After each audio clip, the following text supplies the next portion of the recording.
Hi, I'm indie fantasy author Melinda Kucsera, and today Mike Mollman joins me to discuss his fantasy novel, Becoming a Druid. So we're going to find out all about how to become a druid today. Welcome, Mike. Tell us about becoming a druid. So, becoming a druid started because I read two articles on the internet on the same day, and they connected in my mind somehow. So, the first one said that England has more stuff, Mesozoic, Paleozoic, Iron Age, Bronze Age stuff laying around that's never been reused than all of mainland Europe combined. And, if it's on the internet, it has to be true. So I actually looked it up and I was like, Britain's very small compared to, Europe. So I looked and sure enough, there's over 4,000 sites in England that had this stuff laying around for who knows what purpose. And I said, there's a story here somewhere. I don't know where exactly. So me being me, I whipped out my spreadsheet and I started categorizing them by different types, long barrows versus stone circles, what have you. And I was like, you know what? These are different places of power. And if I'm going to do England, I have to do the Druids. Definitely. So that was my where and my when. And then I read another article where somebody said that people who are, if you know your Myers-Briggs personality types, INTJ, so introverted, intuitive, thinking, and judging, cannot be heroes. They make wonderful villains, and they went on to say Magneto, Voldemort, and my personal favorite, Hannibal Lecter, are all INTJs, and you just cannot make them heroes. Well, I'm an INTJ, and I know better than to get angry at something I see on the internet, but I was like, you know what? I'm proving them wrong. My hero is going to be INTJ because, right, what you know, I know what he would do in these situations, oh so painfully so, but I know. So that's how I got my who, and then my where and my when, and then I just went off from there. Okay, before we go too much further, I have to ask, who is the cutout in the back? My screen is not all that large, so I can't see him all that well. That is actually a 6'3" mannequin. That's Grahme, the star of my books. I actually take him to Comic-Cons because I live alone and I don't have anyone to say, do you really need a mannequin? So therefore I end up buying one. That's an awesome reason to buy a mannequin. I'm going to remember that. I don't have any mannequins with my characters, but if I want to get one, I know who to ask, where to order one. Yep. That's so cool. So if you're watching if you're listening to this in a podcast, if you head over to YouTube, there is a Fantasy Lore and More playlist. And if you look for the episode starring Mike Mollman, you can see the main character. He's lurking behind the author, making sure he doesn't give away too many spoilers. So we're going to have to see. We're going to have to see how far we can get with this. Well, why don't we meet him? Do you want to go? Do you want to give us the blurb so we know more about what the book is about? Or do you want to jump into the excerpt? It's all up to you. Sure, I'll describe it. So Grahme is in his early 20s. And he is still a druid apprentice because he's that person who always makes those questionable decisions that have you going, of course he did that. So he got left back in druid school. So yes, so he's had a few mentors that parted ways with him. And so he is finally ready to go on his druid quest. And things go sideways from the very beginning because he makes very poor choices. So basically, I want when people read this, go, no, Grahme, no, Grahme. That's the type of reaction I'm looking for generally. So it's got a bit of comedy flair to it. Yes, all these things that I never ever did when I was that age. Never made poor decisions like that. So but it's a lot of fun to write. He's very entertaining. Although I have arguments with him now and I lose all the time because he basically tells me he just wants to hang out in the forest and talk to squirrels. And I want him to go be in the middle of a crowd. And he's like, no, not doing that. So there's issues.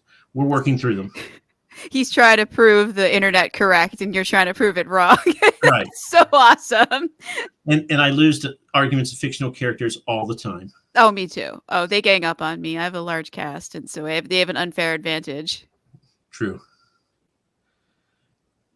Okay, well, do you want me to do the excerpt? Yeah. Okay. I had to put it in very large font so I could read it. Oh, okay. So here goes. Chapter 1, Cast Out Again. 14 days after the spring equinox, 819.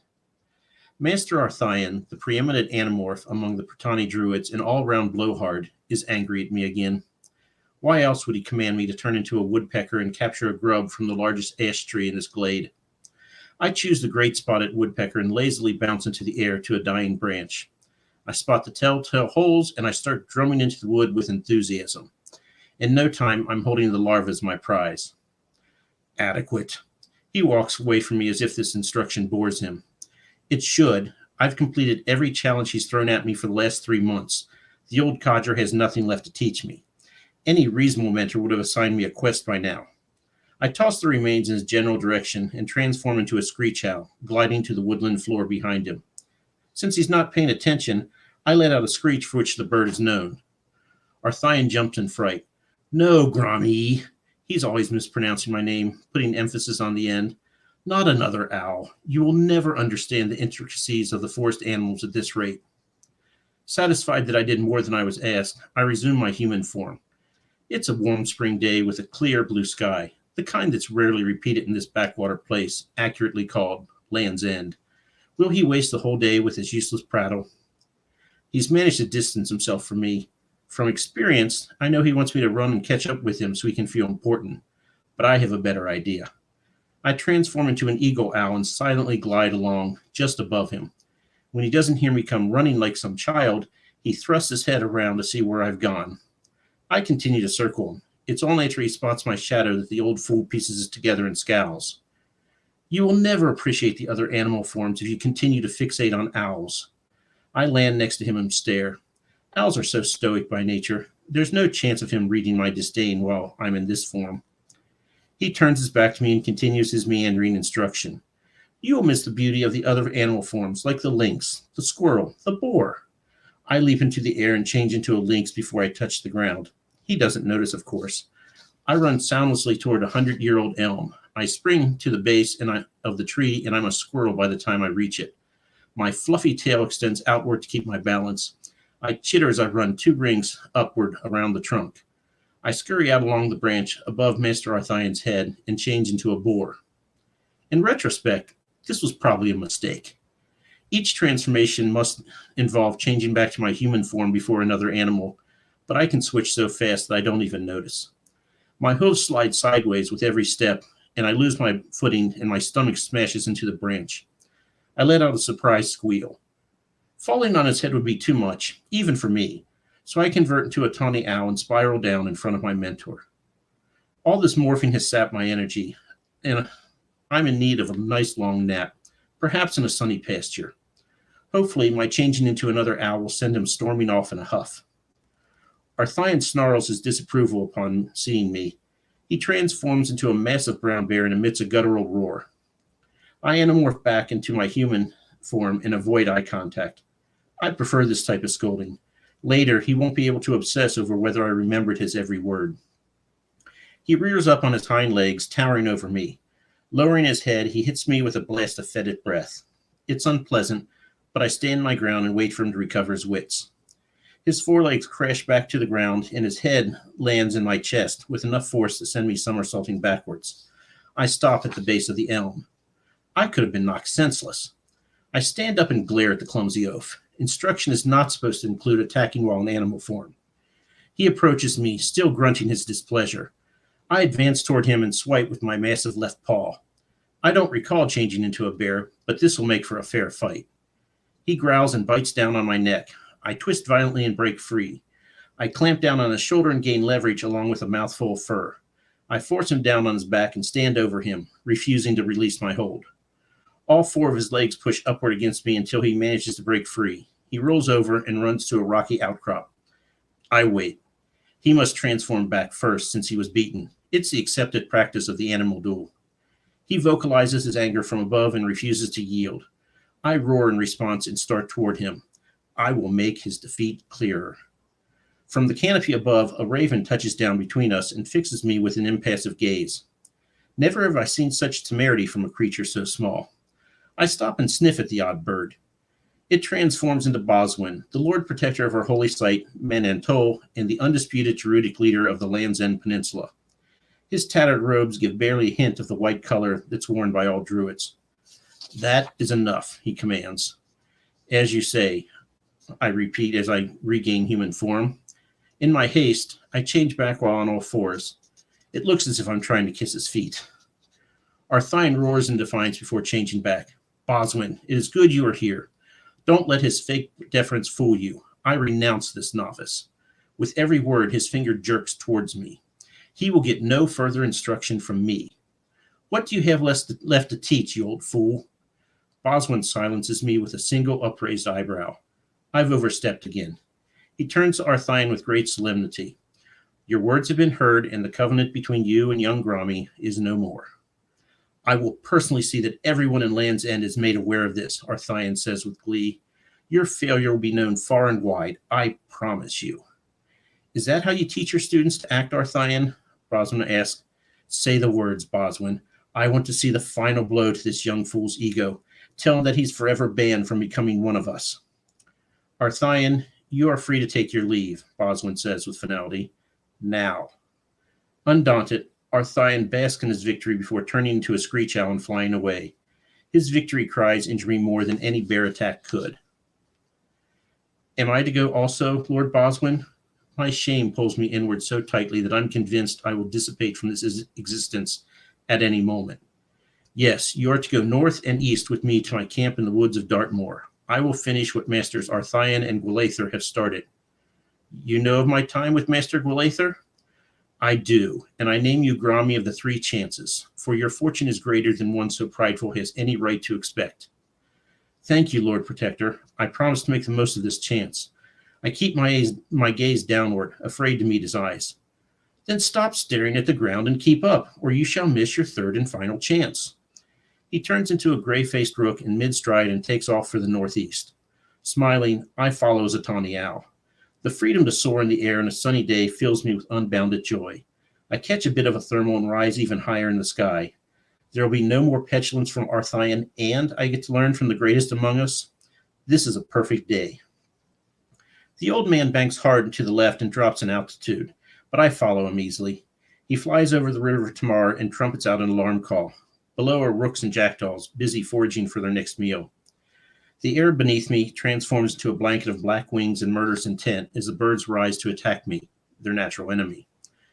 I can't hope to outfly them all. I need more speed and more maneuverability.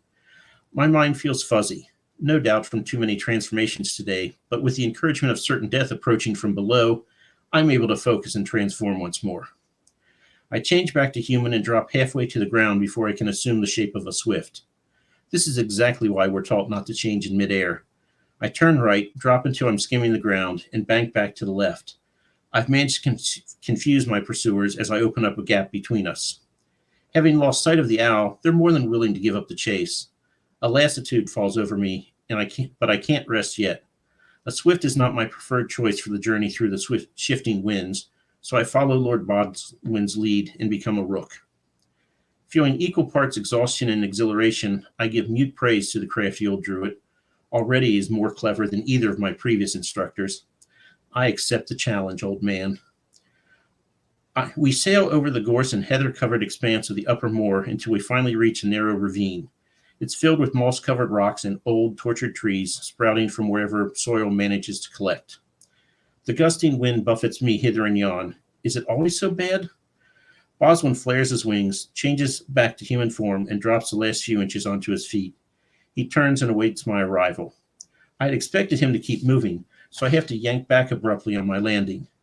Changing back to human, I'm unable to keep my balance, and I stumble to the unforgiving ground.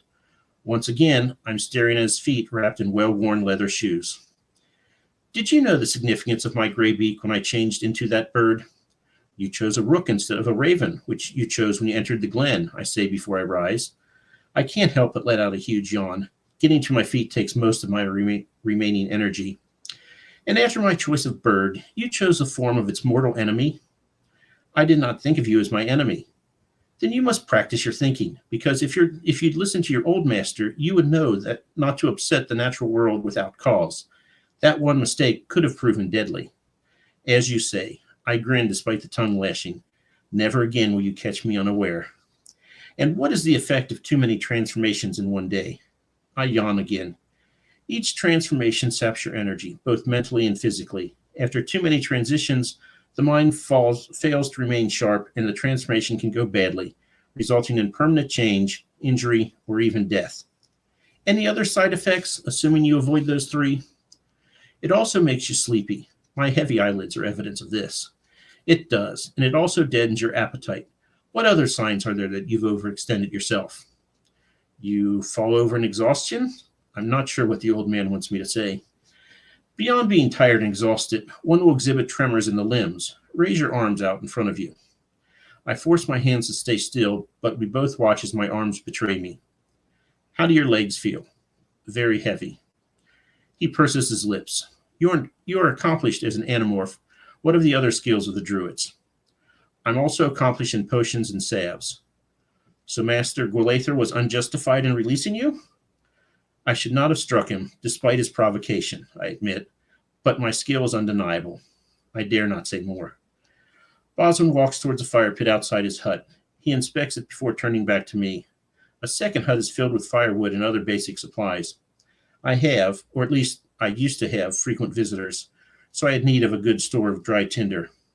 There's obvious sadness in his voice, but not knowing what a proper response is, I just nod my understanding.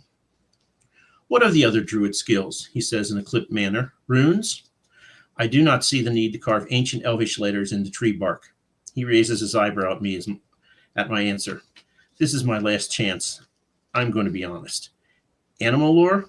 It's the most basic of skills. I can communicate with animals. I've seen your animorphing skills, and they speak for themselves. What of elemental summoning? I believe druids should commune with the living, not lifeless substances around us. Can you summon an elemental or not? He asks, aggravated. I cannot. What of barding? I do not seek out nor particularly enjoy drunken fools, so my skill is minimal. And have you any ability in weather magic? I had thought that skill was lost. Neither Gwalather nor Arthian would address the subject with me. You're lucky neither of them did. They're both beyond useless in the art. You know weather magic? My ears perk up to hear his answer, despite my sluggishness.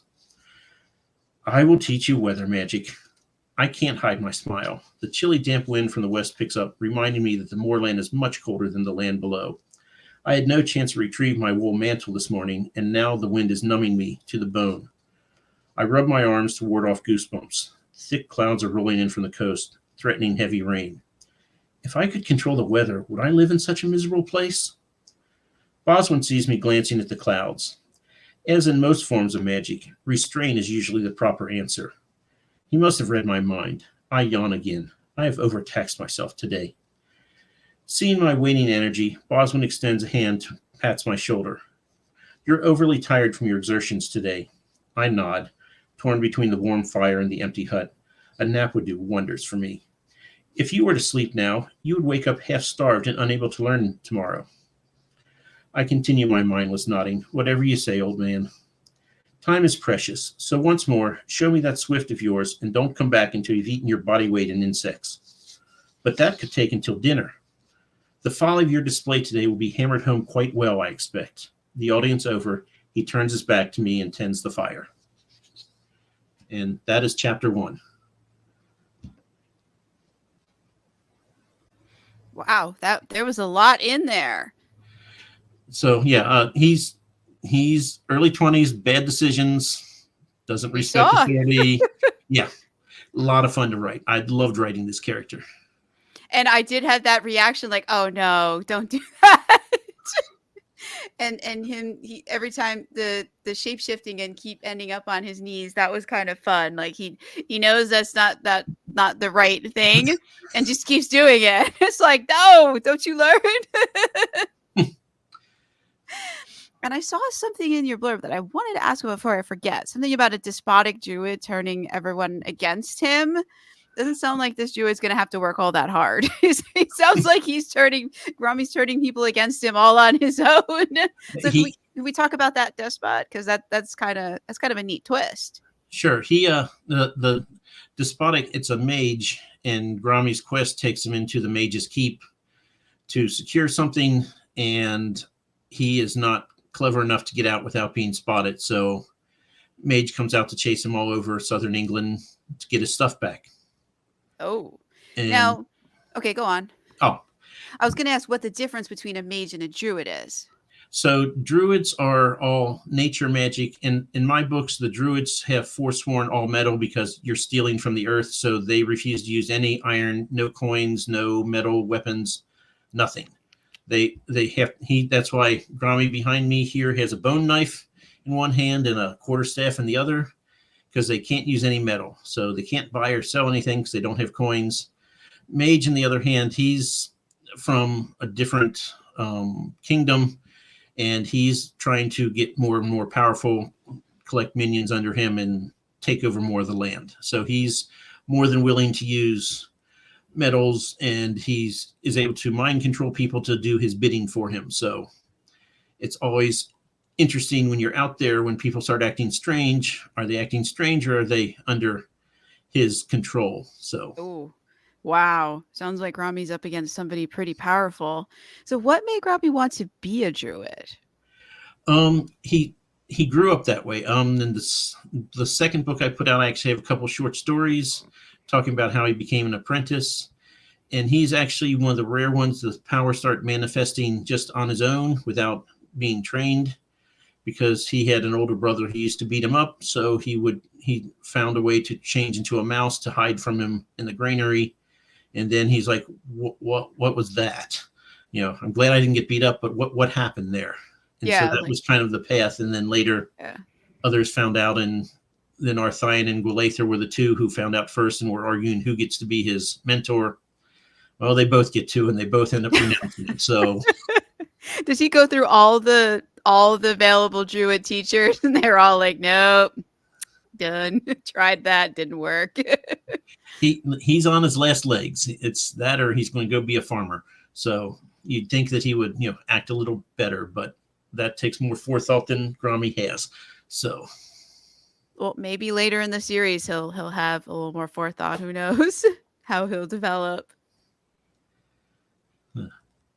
So let's go back to it. So we've got druids and mages. So they have like how did the druids start up, and how did the mages start up? Are the mages organized? It sounds like the druids are somewhat organized, because when one of them decides, hey, I'm not going to teach you no more, and renounces him, another one takes over.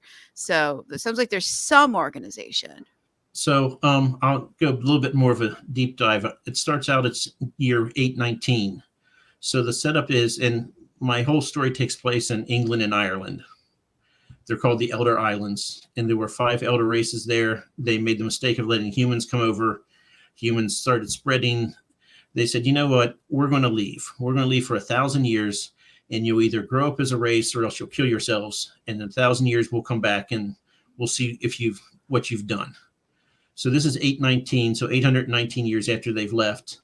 And they said, Druids, you're in charge of the knuckleheads, try to keep order, try to make them mature as a race. We'll come back and, see how it does. Well, since that time, 3 separate kingdoms have invaded and have a foothold now on the island.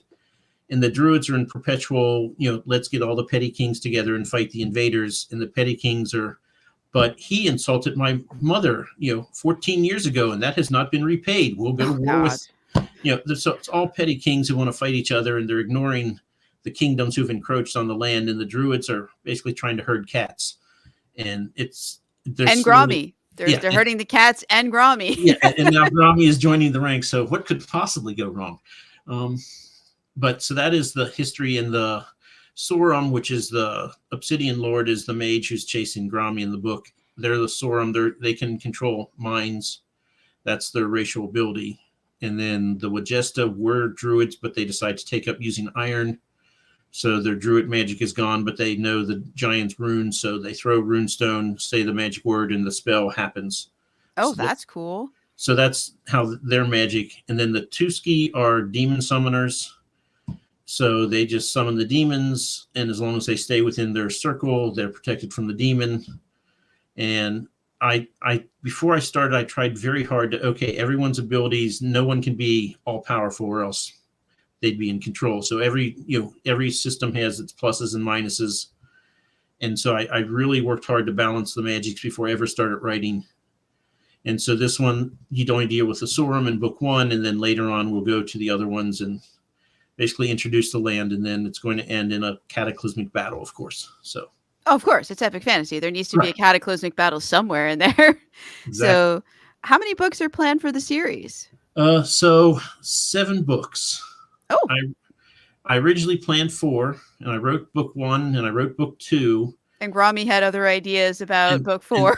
and that's when I was like, okay, you have to start going to throne rooms and talking to kings and whatnot. And he's like, no, I'm going to be Baby in the, steps. I'm going to stay in the woods and talk to squirrels. And so I was like, okay, I need something. So you got to So, bring the kings to him somehow. well, what I ended up doing is any side character who hangs around with Grahme and lives, which is a feat worth noting, they are all going to get their own novella, like 100, 150 pages. So after I published books 1 and 2, I was kind of stuck. So I published book 1.5. So now I say it's a 7-book series, but book 4 will be the 7th and final book in the series. And the OCD in me is just, oh, that drives me nuts. Oh, because it's not yeah, So yeah, that's rough. so 3 half books and 4 full whole numbered books. So But 7 books total. I'm sure Grahme will solve the problem for you. Because I was not happy that that a certain book was going to fall on a certain number, and so my characters decided to go nuts, and now we have an extra book that I didn't plan on in between, and it'll Exactly. be nice round numbers. The book that the next one that I thought was going to be the next book will now be book 12. We're back on a nice round number. So Yeah. Like I said, it's going to be 4 books. Now it's going to be 7 because this is the danger when you're an author writing epic fantasy, is the story just keeps growing and you're like, okay, rein it in some. No, not yet. So but it sounds like you created a really rich world that has a lot of room to grow and for other characters besides Grahme to take tender stage, and it can go in a lot of different directions. Like is Grahme gonna live until year 1000 when the people who left the elder, elder no, races come back and check in on humanity, because it's only 819 when we're starting with becoming a druid. So I mean, can druids live that long? Is he going to be wandering around when they come back, and what are they going to think of him? Is he going to measure up? well, he will not be there because this whole series will wrap up like 823, 824. And that way, if I want to do when the elder races come back, I can start with a whole fresh class of people, and then what's the situation on the island. I wanted to give myself maneuverability, for the next series, because again, epic fantasy, you're never really done. No, and you don't want Grahme to be there when the elder races come knocking. They might decide to just like firebomb it and be like, you know what, we'll just start over somewhere else. Yeah. Forget you all. Or he might win them over. One never knows with characters like that. So yeah, there's a big cast of characters. I'm going to have 9 novellas for 9 side characters who all get their own story, which all propel the narrative forward. And I tell people, when the war comes, Grahme's going to be looking around going, how did this happen? Because, he's busy talking to squirrels. Well, But, obviously the squirrels can't tell him how it happened. but Unless they were in the throne room. He could send them to spy if he thought of it. That might be kind of fun. I figured I need to know how it happened, and the readers would probably appreciate if they knew how it happened. But poor Grahme, since he doesn't want to listen to me, he's going to get some surprises thrown at him. He's just going to be wandering in the woods when the soldiers come through and be like, wait, what's going on? Call to battle. What battle? Where have you been? Well, I've been in this burrow, and then I've over there in that tree. Yeah. He has rude awakening coming. So That's a theme in epic fantasy, though. Many characters are intractable like that. yep. And I saw on your website that you're into D&D. So I don't actually play D&D. I never had enough people critical mass to start, but a friend of mine does. And after I'd written the first couple books, he's like, there needs to be a D&D campaign in this world. And I was like, well, It lends itself. I was like, I don't play D&D. He goes, well, I do. So I just researched British mythology. So the creatures all come from British mythology, or else the different peoples in my book. and then we just put together a whole new storyline, whole new bad guy, separate from the books, but characters from the books may show up and go on their way through the D&D modules. But yeah, that's been a lot of fun. Because I tell people I'm D&D adjacent. I I never see. actually played, I've but not played either, so I'm in the same camp. when I grew up, I probably read 150 of the Forgotten Realms or Dragonlance books, which were put out by TSR. So I know of it. I'm kind of familiar, but I've never played. I don't know the mechanics of how to play.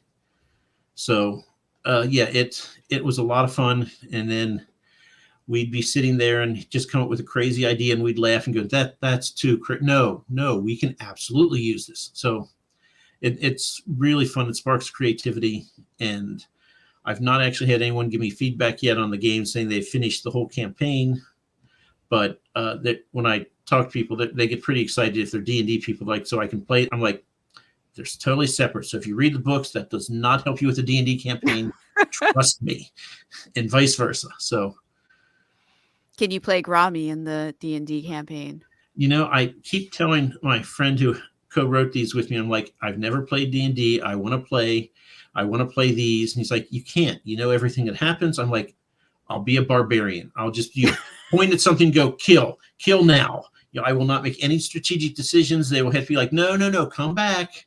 Don't attack him. That's a good guy. You'll be the wild card. Yeah, I'll just be the the Forrest Gump of the party, and just be like, okay, go attack him. Okay, like, I'll make no strategic decisions. He's like, no. I'm like, one of these days I will get somebody to DM this for me.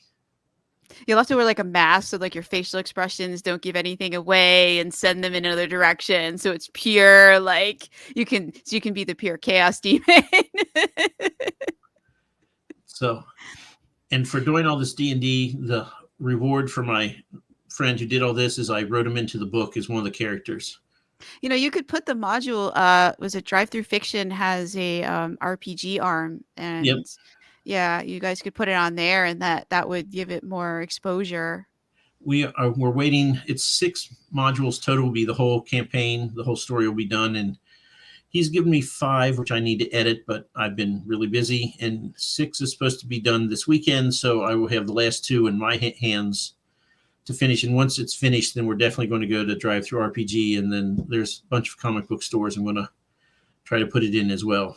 You should see if one of them will let you DM a game or be part of a game. Like, that would be, I think that would attract like interested parties. Play the campaign with the author of the books it's based on. Like, that could be very cool. Well, that is the hope. I mean, I just want to play D&D. I told him, it's like, if nothing else, my birthday in November, I am playing D&D on my birthday. If I have to go online and play with strangers, he's like, well, we can do better than that. You could get some fantasy authors too. There's quite a few who play D&D. I've never played it, but somebody else, I had another guest on here. I'm blanking on who it is, who's really big into D&D. So your book, The Becoming Druid, is part of the self-published fantasy blog off number 9. See, I'm getting better. I'm getting through the whole name without screwing it up. It's only the 13th time I've said it on here. And there's some authors in there who are into it. So that might be kind of a neat thing. Maybe we could get, maybe we could, I could host it. We could get like some people together. I don't know how to DM or anything, but I've got the StreamYard set up. So like and I've got the podcast and the YouTube. So we could put it somewhere for people to enjoy. That would be awesome. That'd be kind of fun. We'll have to talk about that after this, but that could be kind of a neat thing. I've never played either. I've always wanted to, and like, I don't care what module or or campaign. I've never played before, so and I'd be a chaos demon anyway, so my characters don't listen to me, so my character is not going to listen to the DM. It's going to be So you and I should be barbarians, and we just run and charge at anything and swing. No, I think I'm honor bound to be a mage, since that's all I write about. Like, so I have to be some magic user and could be that one player who completely does not understand how it works in D&D. Like, wait, what do the dice mean? I don't understand. I get to re-roll, right? If I don't like the number. Oh I was just thinking that. Wait, isn't 20 good? You I roll know and there's.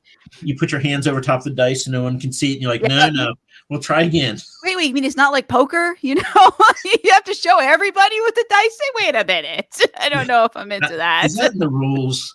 Yeah, but that could be kind of neat. So maybe we'll post something in the group and see if we can get some interested parties. It could be D&D self-published blog style, I mean, we're all fighting for survival anyway, so right? D&D would be perfect. Yeah, that could be kind of wild. That could be pretty wild.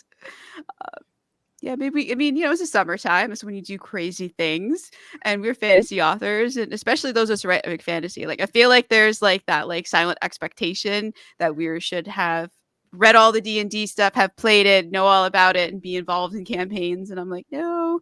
Somebody once left a comment on one of my books that it's like Advanced Dungeons and Dragons, and I didn't know what it was and had to Google it. So I feel like I need to get my geek cred back. I had one book blogger said, this is like a throwback to the 1980s fantasy. He's like, if you've read Forgotten Realms or Dragonlance, it's kind of like that. And I'm thinking, well, like I said, I probably read 150 of them. So I wasn't trying to write one of those books, but apparently I did. Well, if you read that many, you've kind of got the template in the back Yeah. of your mind. I've read some of them. I have not read 150 of that. I can definitely say that. Yeah, I stayed home many a weekends in high school because, introvert. So I read many. Same. Yeah. I'm an introvert as well. I read the whole Lord of the Rings trilogy in a couple of days. Nice. Cover to cover. I didn't know it existed until the movies came out in 2001, and then I found out it was based on a book, and I was like, I need to get this book. I can't wait, years, a year or for the next movie. I need to know what happens. So that was, yeah. So yeah, I need to get my geek cred back. I'm losing it here. No. Get me to admit all the things here. You're the one who's supposed to be giving us spoilers. So yeah.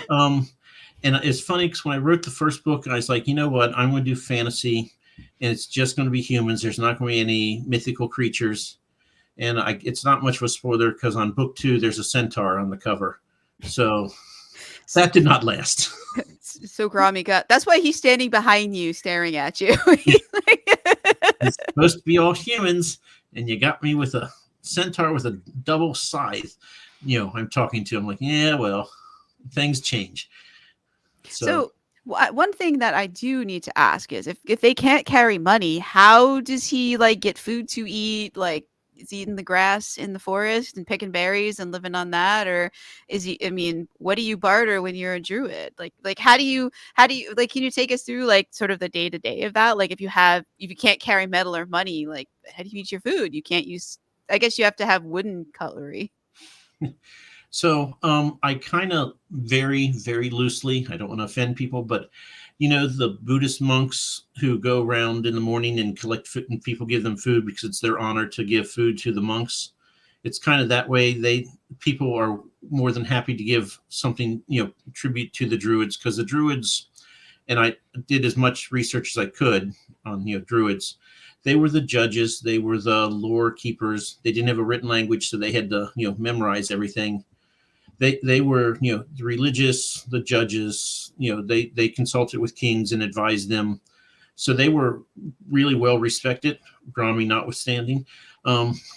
So that kind of, people would, give them food, here's a loaf of bread. And if not, they can change it to an animal and go hunt.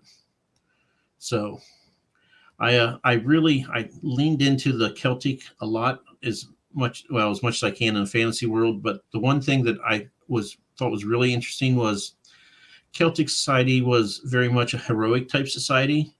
So they had bow and arrow they would hunt with. But Lord, you don't want to shoot another person, because that is not heroic. That is cowardice, and everyone will turn against you. Your side, their side. So, here they have weapons, but you can't use them when you're at war with other people, because, that's not acceptable. You can hack off an arm, and that's totally understandable, but shoot that happens, shoot them with an arrow, and no, you've just, slighted your whole family. So I kind of tried to lean into that, and I found there's 2 paragraphs from Agricola, I think is the Roman general who actually went and wiped out the Druids, because if you wipe out the Druids, you wipe out their whole system, their backbone, all their religion, all their laws. So he actually went to Yenis Mona, which was where their Druid circle was, took a couple legions, and he has in there that all the Druids had white robes on, and they were all casting hexes at the Roman soldiers, and the soldiers were about ready to break. And he just told the people, charge, basically. And iron weapons obviously work better than mean words, and the Druids were annihilated. But it did actually say that all the Druids wore white robes, which is why Grahme here is in a white robe, and that's why I put him on the cover of Grahme on a white robe, because whatever little bit I could find, because there's not much, but I tried to incorporate it into the story. And I chose real places in England, and I just renamed them, giving them Proto-Celtic word names instead. So like Stonehenge becomes Big White Stone Circle in Proto-Celtic. Oh, wow. Really? Yeah. That's what they called it. That's why. Well, no one knows what they called it, but the University of Wales had like a 140-page dictionary of English to Proto-Celtic, and they didn't have Stonehenge, and they didn't have henge. So I was like, well, it's a big white stone circle. Let's call it that. So voila. So most of the places that he goes are actual cities, and I looked up, what was the Celtic name before the Romans came. So it really is England. I kind of stole the whole map and the geography. So that was kind of easy for world building, because I was like, I have it all here. And, nature provided already. Who am I to argue with that? It's in rearrange maps.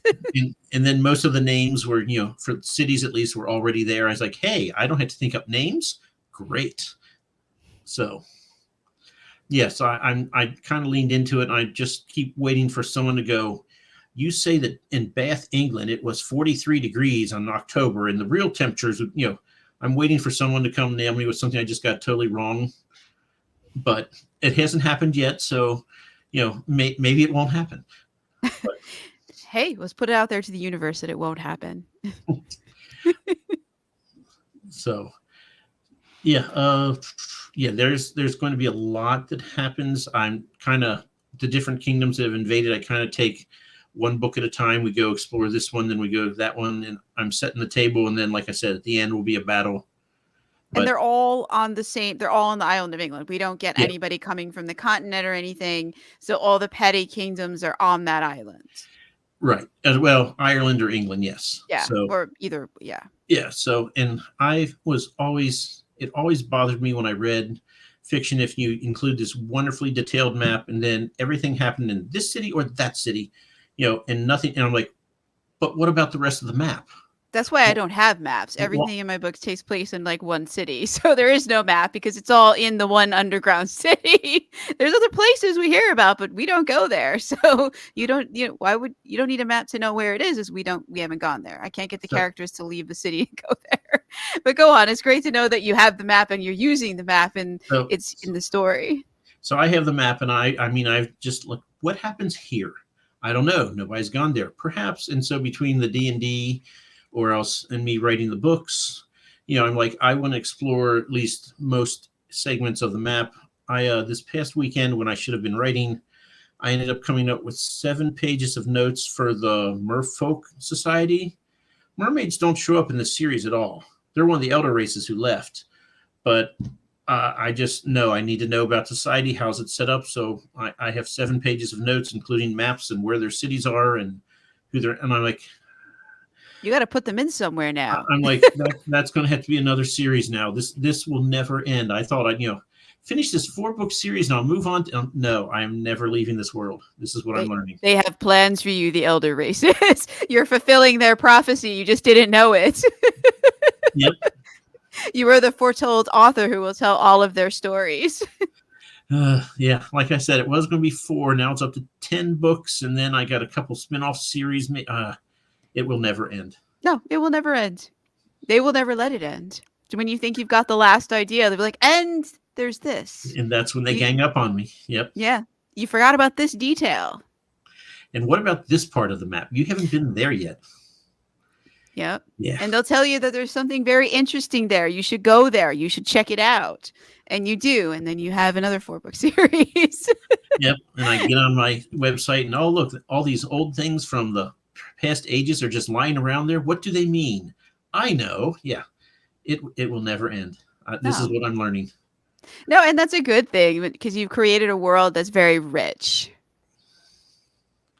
Yep. I feel my editor, when she's read it, she goes, I haven't been in England nearly as much as you, but, you really do a good job of capturing it. And I said, well, I've never been to England. So, Oh no, I've been to London. I have been to England. I studied there for a semester when I was in college. I went all around wherever a poor college student I could afford to go because the exchange rate was not any better then than it is now. It was worse then. well, I promised myself when I finish the series, I'm going to go to England and visit the spots that I write about. But now that my series is never going to end, who knows? You might have to like take a break in the middle of it and go visit just to make there may be even more cool stuff that you're not putting in there because you don't know that only locals know. Then I can come clean, and I didn't know this and I didn't know that. And here's pictures of stuff that's there that I didn't know, or I would have included. Yeah, I can annotate my books now with, and this I messed up, and this is not right. Or Why wait for people? Or you can write another series with a bard who critiques the whole thing. Like you could have a future series, that's set in like a more like not modern times, but a later time period where they find these old books that you wrote, like the stories. Maybe somebody wrote down some of the stories about Grahme and got them completely wrong or something. You can do wonderful, fun things like that. That would be great. Yes. Because especially with an oral history, like my world has that as well. Now they're starting to have now it's more written, but the older stuff is all oral. So a lot of stuff that's passed down has gotten so garbled that it's completely wrong. See, and that's my fallback whenever someone accosts me about sometimes like, no, it's oral. It mistranslated. So that's my fallback. It's like that 1,000-year-long game of telephone. You imagine how much has gotten garbled and switched around and completely changed and added. Grahme could turn out to be, like Gilgamesh in 1,000 years, and no one would know that he was he was nothing like that. I do have some older people. One you meet in book 2, she's about 1,000 years old, and so that's when I want to. And this happened, 675 years ago. She's the one who can tell people because she was around. So because there's no written record, so it's just what she wants to tell them, which doesn't necessarily mean it's true, but that's the closest you're going to get. And her memory could be faulty too, and she may not realize it. Because to live that long, I mean, how many, is your brain going to really store all those details, or is it going to like compress it, summarize it down, and where you're like, you remember some things very clearly, some stuff's a little fuzzy. Oh, I think it was like that. Yep. And I also, when they go to Ireland, they find out there's druids that are on Ireland that are their own makeup, and they don't really care for the ones in England. They don't really talk to one another. They're kind of like frenemies. So if you do it that way, we'll do it the opposite just because. So yeah, it's a lot of stubborn people that they meet and they have to overcome and whatnot. So that's awesome. Is there anything else you want to say about becoming a druid or the series? No. Grahme maybe gets better. So wait, and if this was like a scale of possibility from 1 to 10, where does him getting better fall on the scale of possibility? Well, I mean, I always tell people he's very, very talented. He's very, very stubborn, and he's a very poor communicator.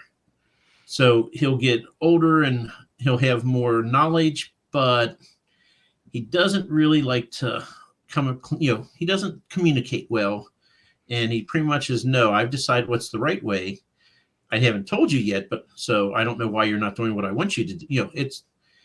He just gets more power, and he still has to learn the people skills that he doesn't really have. So that's not going to change. There will be some people who come and go who try to soften some corners, but Grahme is Grahme. So they have limited success on that. Yes. And like I said, when it comes to the last book, he's going to be, how did we get to here? They'll be like, well, had you attended meetings, you would have Yeah. known. And then we'll see how he reacts to that cataclysmic event. Yes. It is a lot of fun. I tell people every book gets bigger and bigger. I mean, the first book is about a druid going on his quest. I mean, like a yay, I graduated high school type of moment. So I couldn't have got much smaller. But each book, it gets bigger. And like I said, at the end, it's just all out war. So more wrinkles get introduced. I'm having so much fun writing it when I don't take detours and give the whole natural history of merfolk. But it's important to your characters. You are the foretold author who will come and tell all of their stories as prophecy foretold. Yes. So yeah, I get up. I'm excited when I get to write about it. It is a lot of fun, and I part of me wants to be done, and part of me doesn't. Yeah. So, but I know that feeling. You never want it to end, and then you're like, but I would really like this book to finish because now I've got this new awesome idea that doesn't fit in this, so you need to end. And yeah, I get you. Oh yes, I have 3 or 4 other series that I could be writing. I'm like, but I want to finish one series first. I don't want to be George R. Martin. I want to finish. So yeah, I have 5 series, and I'm trying to finish them all. But there's one that is my heart. This guy, the Cursebreaker series, and so that I just published the 10th book in it. And there are some series that only have 2 books in it, and I'm sorry. I will get to those, I promise. Just when he lets me. Yep. And you're in Spiffbo also, yes. correct? Yep, they entered this guy. Yep. Well, good luck. Thank you. Good luck to you too. I know Becoming Druid is in there as well. So for anyone who's listening, if you haven't listened to the other episodes, which I hope you have, listen to them. Spiffbo is the self-published fantasy blog off. This year is number 9. 300 books can enter. They cap it at 300. You can't get in if you're the 301st book. You end up on the wait list, and you hope that somebody didn't read the instructions so you can get bumped into the cohort of 300. And in a couple of months, I'm not sure exactly when, they'll post the semifinalists, and we'll find out which 10 books of the 300 will be going on to the final round. And there's 10 books that are chosen because there's 10 bloggers that are going through. Each of them get a cohort of 30 books and from that they have to choose the one that they want to sponsor to go on to the finals. And then we'll find out, I think, May of next year, who is the winning book. So yeah, we're hoping that we get into those semifinals because that would be very cool. It's like the Hunger Games, but for authors. Yeah. No, that's a good way of putting it. Except we don't have to hunt each other. Although right. if we get the D&D thing, we could hunt each other. There you go. We could do Game of Thrones fantasy book or fantasy author style, or like the some kind of like it could really be a fantasy blog off. We could have the actual books fight each other, and we the authors could represent them. So what is your character's name behind you? His name is Sarn. He is a Cursebreaker and an Earth Mage. We need to play D&D. You need to be Sarn. I'll be Grahme. We just had to find other people who are silly enough to want to join us. I want to post something in there and ask if people are interested. I have some time. I have like some time in August for my cousin's wedding that I took off, so I'll have much more availability then to do something like that. That could be, because it might take a little while to find someone to DM this. Because I could ask my cousin. He does DM D&D games. I guarantee you can find at least a dozen DMs, authors who are in Spiffbo. Oh yeah. But I'm gonna float the idea and see if people want to do it, because I think it could be very fun. And I don't think that's ever been done before, to have like just only fantasy authors, only indie fantasy authors. And they all need to play their character, their main character. Yeah, we can come up with the rules. They need to play their character. Like, there's many ways. I mean, he's overpowered, so I don't know if I should be playing him. But he has many constraints in his world. But in a D&D type world, he would not have some of those constraints. So he's very powerful. But I'm excited for this. Yeah, he doesn't like to fight though. He's a peaceful person. He wants to protect people. So while he has the ability to crush the life out of you, he wouldn't do it. He would throw a shield over you, and instead, if someone was, if like in a violent situation, he would just shield everybody and let someone else do the fighting. Not that he can't fight, he just would prefer to protect the innocent people first. They are his top priority, always. And Grahme would just charge. And get separated from everyone, and then start swinging his staff in circles to try to keep people away from him. That's about what he would do. They would work well together because Sarn would be protecting everybody. Grahme could go off and fight everybody, and it would be all good. Like, Grahme, you're going too far away. I can't protect you. Oh, as long as you're like within a few miles, doesn't matter. He doesn't even have to be able to see you. He's an earth mage. So as long as you're standing on the earth, we're good. If you step underwater, you're screwed. His magic hates water. So cool. Well, yes, now I'm excited. We got to play this D&D. You know what? I will tag you. I'll post the thing up there and see if we can get some people and if we can arrange something, and see what we can figure out, because that it does sound it's something it's something we need to do. It's time. There needs to be the fantasy book D&D game off, or whatever we're calling it, for bragging rights. Yes, absolutely. Thank you so much, Mike, for coming on here. This was absolutely a blast. You're welcome to come back anytime, as are all guests, of course. But this was an absolute blast. I really enjoyed hanging out with you. Thanks, Melinda. Thanks for having me. I love talking about my books. So yeah, no, definitely welcome back. And for all the listeners or the watchers, all of the Mike's links and details about the book are in the show notes or the description, depending on where you are listening or watching. So you can go and check things out. And I am Melinda Kucsera, your indie fantasy author, and that's going to do it for us. So we'll have details about this D&D thing as things come together. So thank you all. Have a good day or a good night.